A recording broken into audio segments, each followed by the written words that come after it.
പുലർച്ചെ കൊച്ചിയിൽ നിന്നും പുറപ്പെട്ട് ഇന്ത്യൻ മഹാസമുദ്രത്തിന്റെ മുകളിലൂടെ തെക്കോട്ട് പറക്കുന്ന ഒരു വിമാനം ഇൻഡിഗോയുടെ വിമാനമാണ്. അതിന്റെ ഏറ്റവും പിന്നിലെ ഒരു സീറ്റിൽ നീണ്ടു നിവർന്നിരിക്കുകയാണ് ഞാൻ. ഭാര്യയും കുട്ടികളുമൊത്ത് ഹ്രസ്വമായ ഒരു അവധിക്കാല യാത്രയ്ക്കാണ് പുറപ്പെട്ടിരിക്കുന്നത്. കിഴക്കേ ചക്രവാളത്തിൽ സൂര്യൻ ഉദിച്ചുവരുന്നു. മാൽദീവ്സിലേക്കാണ് ഞങ്ങളുടെ യാത്ര. കൊച്ചിയിൽ നിന്നും 1.5 മണിക്കൂറിന്റെ പറക്കലേ ഉള്ളൂ അവിടേക്ക്. താഴെ മാൽദീവ്സിന്റെ പവിഴദ്വീപുകൾ കണ്ടു തുടങ്ങിയിരിക്കുന്നു.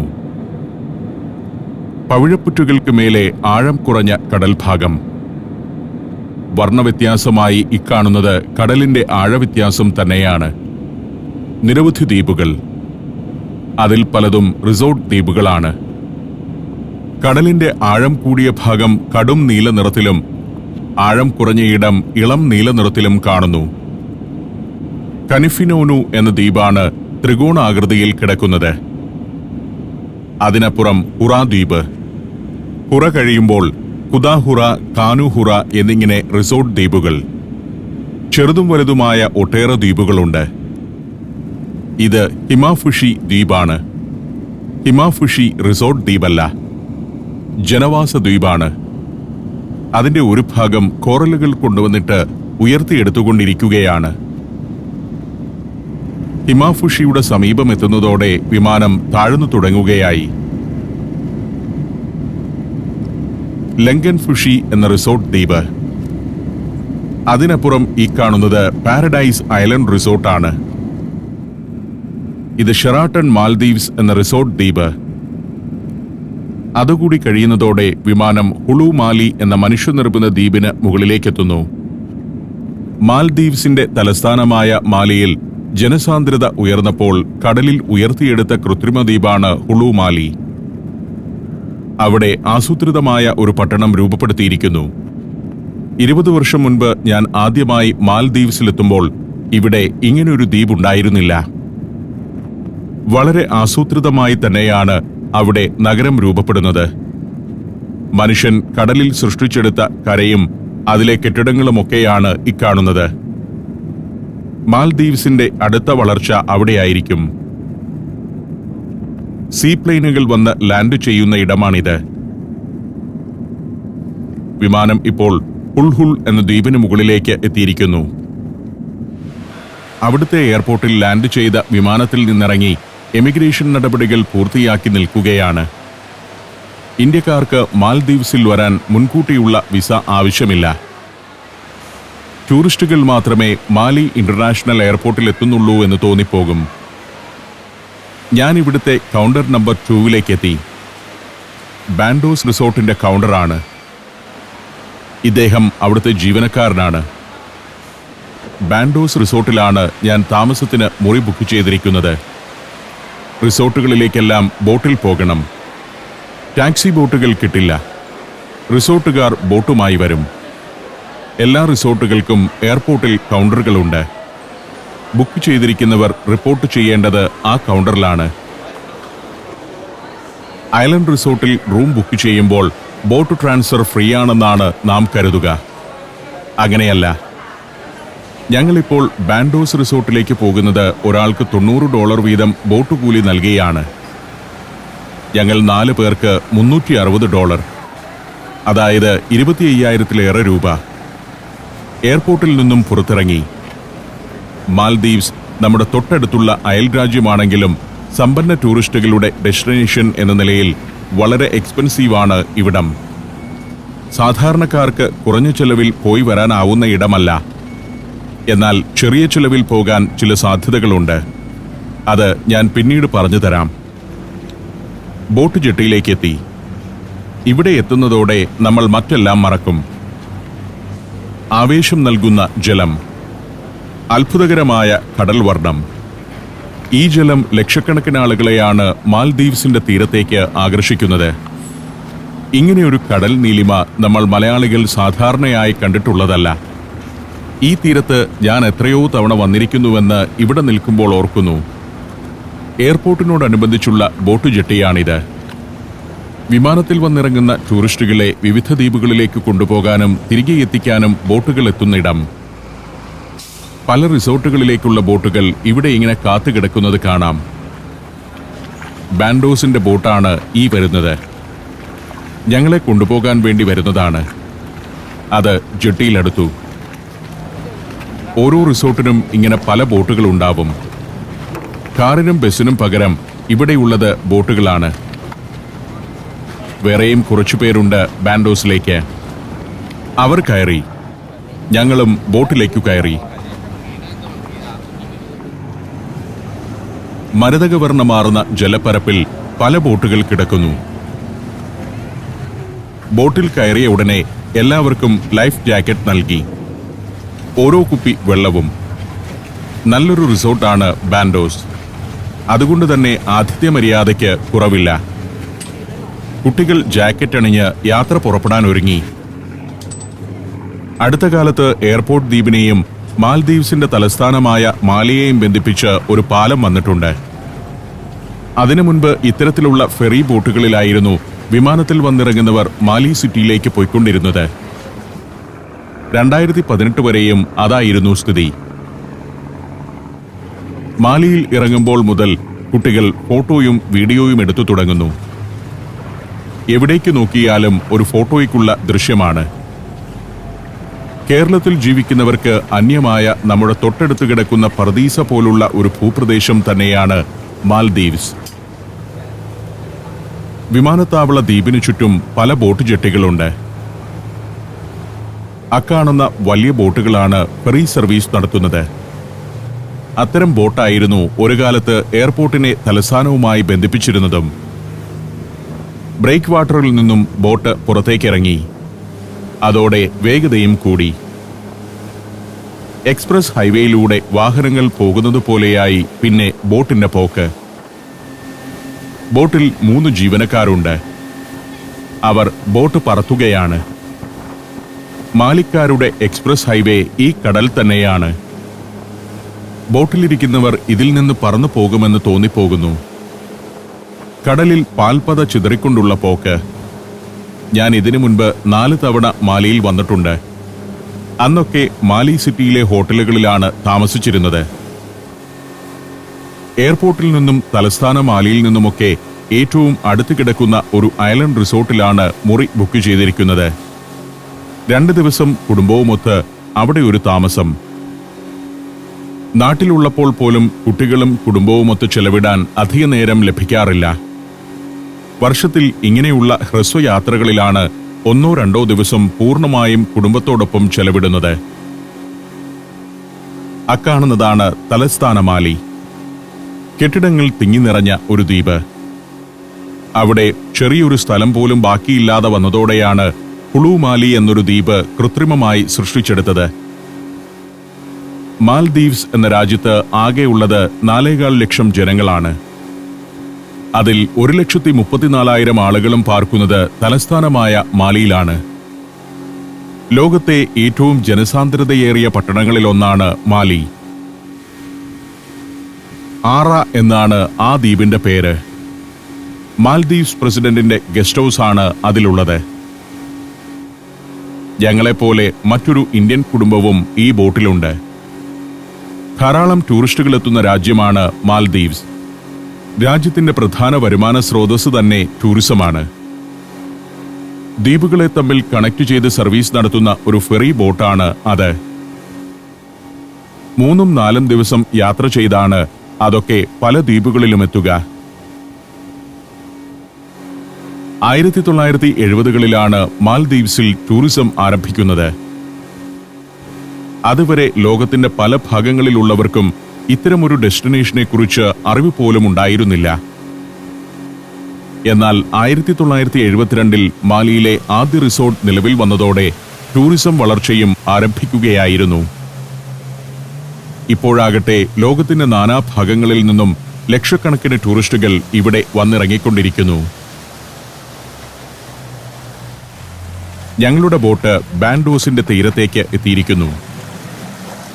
1972 ആരംഭിച്ച റിസോർട്ടാണ് ബാൻഡോസ്. മാൽദീവ്സിലെ തന്നെ ആദ്യകാല റിസോർട്ടുകളിലൊന്ന്.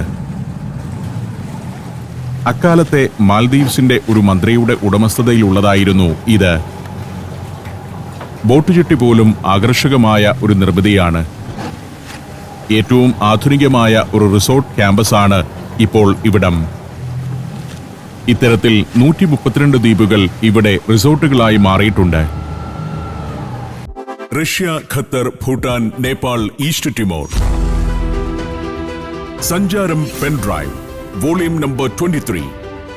ഫുൾ HD-യിലുള്ള ഈ അപൂർവ ദൃശ്യയാത്രാ വിവരണ ശേഖരം സ്വന്തമാക്കാൻ സഞ്ചാരം എന്ന് SMS ചെയ്യൂ. ഫോൺ 9995 444 222.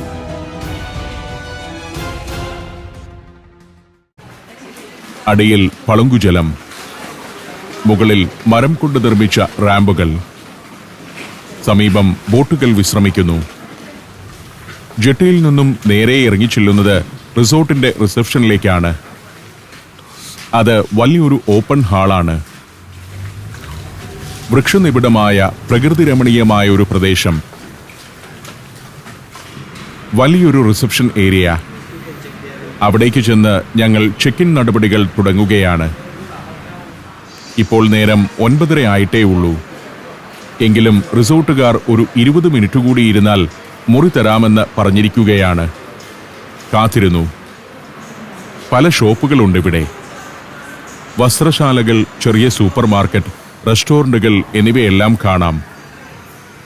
ഇവിടെ വരുന്ന ഒരാൾക്ക് അവശ്യ സാധനങ്ങൾ വാങ്ങാൻ പുറത്തു പോകാനാവില്ല. അതുകൊണ്ട് തന്നെ അവർക്ക് വേണ്ട മിക്ക സാധനങ്ങളും ഇവിടുത്തെ കടകളിലുണ്ട്. ചെറിയ ക്ലിനിക്കും മെഡിക്കൽ ഷോപ്പും വരെ ഇവിടെ പ്രവർത്തിക്കുന്നു. വ്യായാമത്തിനുള്ള ക്ലബ്ബുകളും പല ഭാഗങ്ങളിലായിട്ടുണ്ട്. 7 റെസ്റ്റോറന്റുകളും 2 ബാറുകളുമുണ്ട് റിസോർട്ടിൽ. നിരവധിയായ ജലവിനോദങ്ങൾക്കുള്ള സൗകര്യങ്ങൾ റിസോർട്ട് ഒരുക്കിത്തരികയും ചെയ്യും. ഏതാണ്ട് 1/2 കിലോമീറ്റർ വീതിയും അത്രയും തന്നെ നീളവുമുള്ള വൃത്താകാരമായ ദ്വീപാണ് ബാൻഡോസ്. പലതരം കോട്ടേജുകളുണ്ട്. ബീച്ച് ഫ്രണ്ട് ബംഗ്ലാവുകൾ, പൂൾ വില്ലകൾ തുടങ്ങി വൈവിധ്യമാർന്ന കോട്ടേജുകൾ. ഇവിടെ വലിയൊരു ആൽമരം നിൽപ്പുണ്ട്.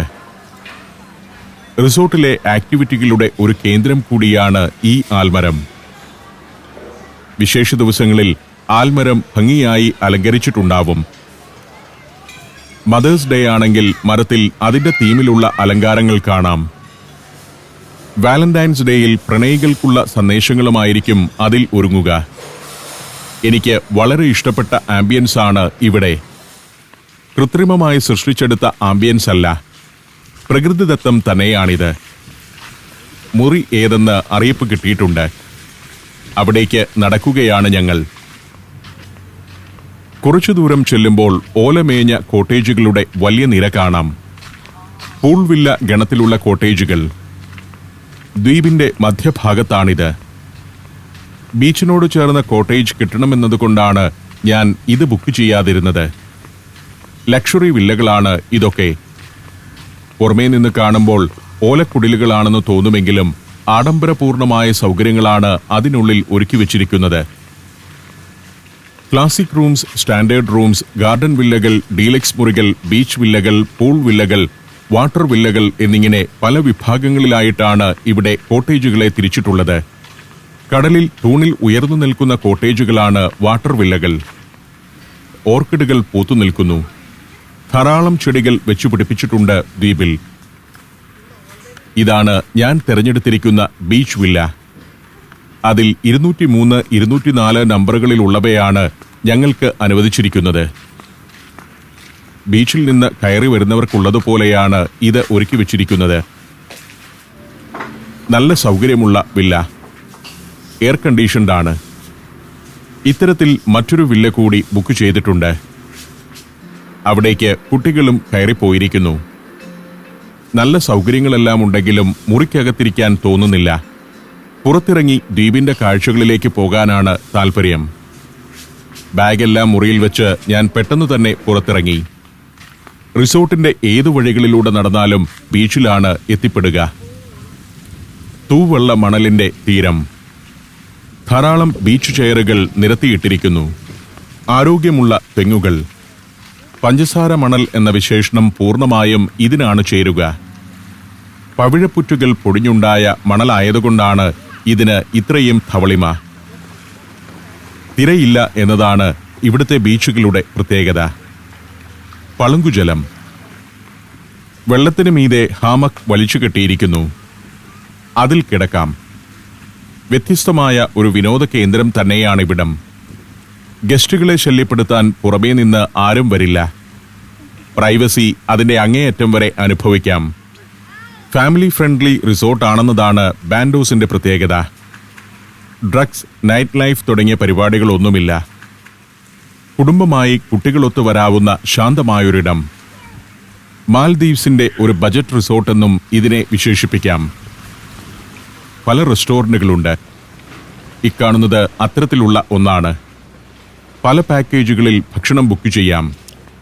ഫുൾ ബോർഡ് വ്യവസ്ഥയിലാണ് ബുക്ക് ചെയ്ത് വരുന്നതെങ്കിൽ ബ്രേക്ക്ഫാസ്റ്റും ലഞ്ചും ഡിന്നറുമെല്ലാം അതിൽ ഉൾപ്പെടുന്നതാണ്. ഹാഫ് ബോർഡ് എന്നാൽ ബ്രേക്ക്ഫാസ്റ്റും ഡിന്നറും ഉണ്ടാകും. ഞാൻ എടുത്തിരിക്കുന്നതാകട്ടെ B&B ആണ്. ബെഡും ബ്രേക്ക്ഫാസ്റ്റും മാത്രം. മറ്റു നേരങ്ങളിലെ ഭക്ഷണം ഇത്തരം റെസ്റ്റോറന്റുകളിൽ ചെന്നിരുന്ന് സൗകര്യപൂർവ്വം കഴിക്കാമെന്നാണ് തീരുമാനം. ബാൻഡോസിലെ സീ ബ്രീസ് എന്ന റെസ്റ്റോറന്റാണിത്. സീ ബ്രീസ് ഒരു അലാകാർട്ട റെസ്റ്റോറന്റാണ്. ഉച്ചയ്ക്കും രാത്രിയിലും ഇവിടെ വന്ന് നമുക്കിഷ്ടമുള്ള വിഭവം ഓർഡർ ചെയ്ത് വാങ്ങിക്കഴിക്കാം. മറ്റിടങ്ങളിൽ ബുഫേയാണ്. ഭക്ഷണത്തിലെ സെലക്ഷൻ ഇഷ്ടപ്പെടുന്നതുകൊണ്ടാണ് അലാകാർട്ട പാക്കേജ് ഞാൻ എടുത്തിരിക്കുന്നത്. മറ്റു റെസ്റ്റോറന്റുകളിൽ സമയനിഷ്ഠയുണ്ട് എന്നതും ഒരു പ്രശ്നമാണ്.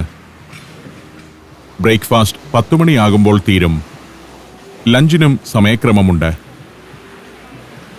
ഡിന്നറും ആ വിധം തന്നെ സമയക്ലിപ്തമുള്ളതാണ്.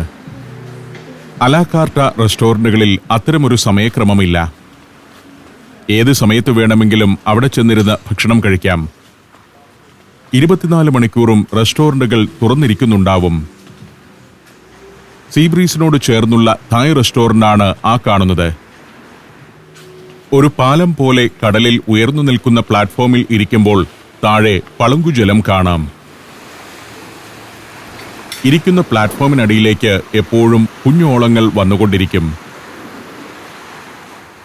ദ്വീപിൽ ചുറ്റോടു ചുറ്റും കോട്ടേജുകളുണ്ട്. എല്ലായിടത്തും ധാരാളം മരങ്ങളും ചെടികളും വെച്ചുപിടിപ്പിച്ചിരിക്കുന്നു. അടിത്തട്ട് കാണാവുന്ന വിധമുള്ള പളുങ്കുജലമാണെന്നതാണ് ഇവിടെ ഏറ്റവും ആകർഷകമായ കാര്യം. ഇടയ്ക്ക് ചെറിയൊരു തിര ഇങ്ങനെ വന്നെന്നിരിക്കും. ഈ റിസോർട്ടിന്റെ തന്നെ ഭാഗമായ ദ്വീപാണ് തൊട്ടപ്പുറം കാണുന്നത്. ചെറിയൊരു ദ്വീപാണ് അത്. കഷ്ടിച്ച് 100 മീറ്റർ നീളവും അത്ര തന്നെ വീതിയുമുള്ള ദ്വീപ്. കടൽ കാഴ്ചകൾ കണ്ടുകൊണ്ട് റെസ്റ്റോറന്റിൽ കുറേ നേരമിരുന്നു. ഇവിടെ നിരവധി ബോട്ടിംഗ് ആക്ടിവിറ്റികളുണ്ട്. പാരാസെയിലിംഗ്, മറ്റു ദ്വീപുകളിലേക്കുള്ള ടൂറുകൾ, ഗ്ലാസ് ബോട്ടം ബോട്ടിൽ കടലിന്റെ അടിത്തട്ട് കണ്ടുകൊണ്ട് യാത്ര ചെയ്യാനുള്ള സൗകര്യം, സെമി സബ്മറൈൻ യാത്രകൾ എന്നിങ്ങനെ പല ആക്ടിവിറ്റികൾ. ഇക്കാണുന്നത് ലക്ഷറി യാട്ടുകളാണ്. സമ്പന്നർ വന്ന് ദ്വീപിനോടടുത്ത് യാട്ട് നങ്കൂരമിട്ട് അതിൽ ജീവിക്കുന്നു. ഇവിടെ ഉമിയാക്കി എന്നൊരു റെസ്റ്റോറന്റ് ഉണ്ട്. അതൊരു ബാർ കൂടിയാണ്. ജാപ്പനീസ് സ്നാക്സ് കിട്ടുന്ന സ്ഥലം. ഇതാണ് കുഡ ബാൻഡോസ്. ബാൻഡോസ് റിസോർട്ടിന്റെ അനുബന്ധമായുള്ള ചെറു ദ്വീപ് റിസോർട്ട്. പെട്ടെന്നെത്താവുന്ന ദൂരമേയുള്ളൂ അവിടേക്ക്. അതിഥികൾക്ക് വേണ്ടി കടൽ വിനോദത്തിനുള്ള സൗകര്യങ്ങൾ ഒരുക്കുക മാത്രമല്ല, പരിശീലനം നൽകുക കൂടി ചെയ്യുന്നുണ്ട് ഈ റിസോർട്ടുകാർ. ഇവിടുത്തെ സ്പോർട്സ് സെന്ററും ഡൈവ് സ്കൂളും അത്തരത്തിലുള്ള പരിശീലനം നൽകുന്നവയാണ്. ഇതാണ് റിസോർട്ടിന്റെ പ്രധാന ബോട്ട് ജെട്ടി. ഇവരുടെ തന്നെ ബോട്ടുകളാണ് ഈ കിടക്കുന്നതെല്ലാം. കടൽ വിനോദങ്ങൾക്കായി പോകാവുന്ന ബോട്ടുകളും ഇതിൽ ഉൾപ്പെടുന്നു. മുന്നോട്ട് നടക്കുമ്പോൾ എത്തുന്നത് ഇവിടുത്തെ സാൻഡ് ബാറിന് സമീപത്തേക്കാണ്. റിസോർട്ടിലെ ഏറ്റവും വലിയ ബാറാണിത്. മദ്യം മാത്രമേ ലഭിക്കൂ. ഭക്ഷണം കഴിക്കാൻ റെസ്റ്റോറന്റിൽ പോകണം. ബാറിന്റെ അകത്തും പുറത്തും മനോഹരമായ ഇരിപ്പിടങ്ങൾ ഒരുക്കിയിരിക്കുന്നു. വൈകുന്നേരമാകുമ്പോഴേക്കും ഇവിടെ ധാരാളം ആളുകൾ വന്ന് മദ്യം നുണഞ്ഞങ്ങനെ ഇരിക്കുന്നത് കാണാം. സാൻഡ് ബാറിനോട് ചേർന്നാണ് ബോട്ട് ജെട്ടി. അതിഥികൾക്ക് വേണ്ടി എപ്പോഴും തയ്യാറായി നിൽക്കുന്ന ബോട്ടുകളാണ് ഇത്. ഒരു അത്യാവശ്യ ഘട്ടം വന്നാൽ ബോട്ടും ജീവനക്കാരും റെഡിയായിരിക്കും. ശരിക്കും ഒരു വിശ്രമത്തിനായി വന്നതാണ്.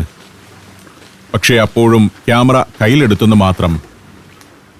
സാധാരണയായി വർഷത്തിലൊരിക്കൽ ഇതേവിധം കുടുംബവുമൊത്ത് ഒരു യാത്ര നടത്തുമ്പോഴും എനിക്ക് ക്യാമറ ഒഴിവാക്കാൻ കഴിയാറില്ല.